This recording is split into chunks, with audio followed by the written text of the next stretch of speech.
All right, welcome into the locker room.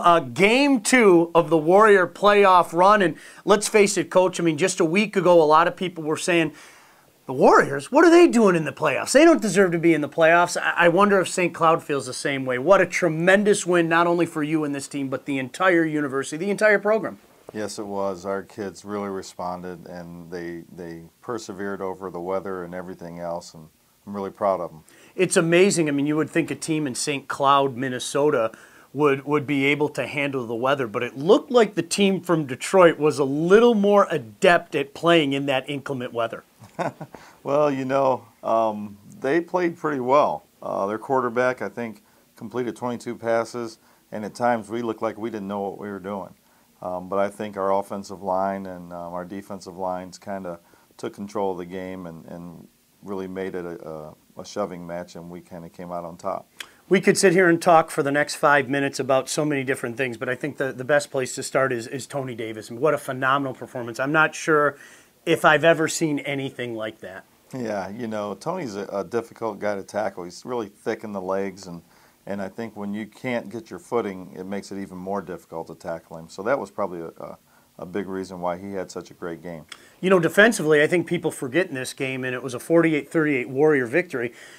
People forget you guys were down 21-6, and then all of a sudden that defense really responded, started putting pressure on that quarterback, who, as you mentioned, was a quality quarterback to say the least, started making plays, and it just seemed like the whole game just turned upside down in that second quarter. Oh, there's no question.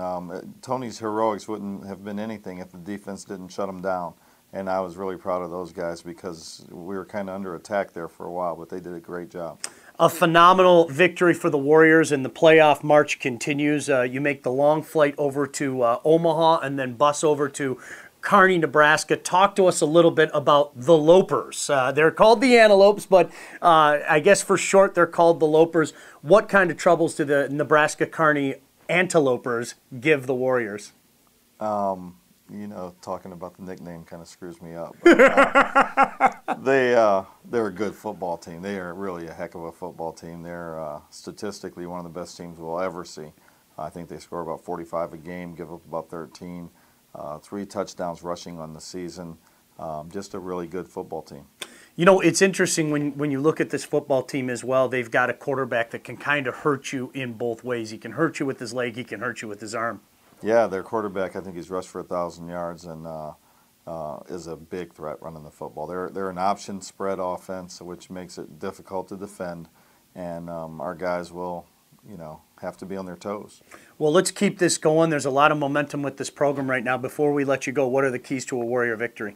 I think the keys to this game is we have to create turnovers and not turn the ball over offensively, and just stay after their quarterback and you know, hopefully create problems for them.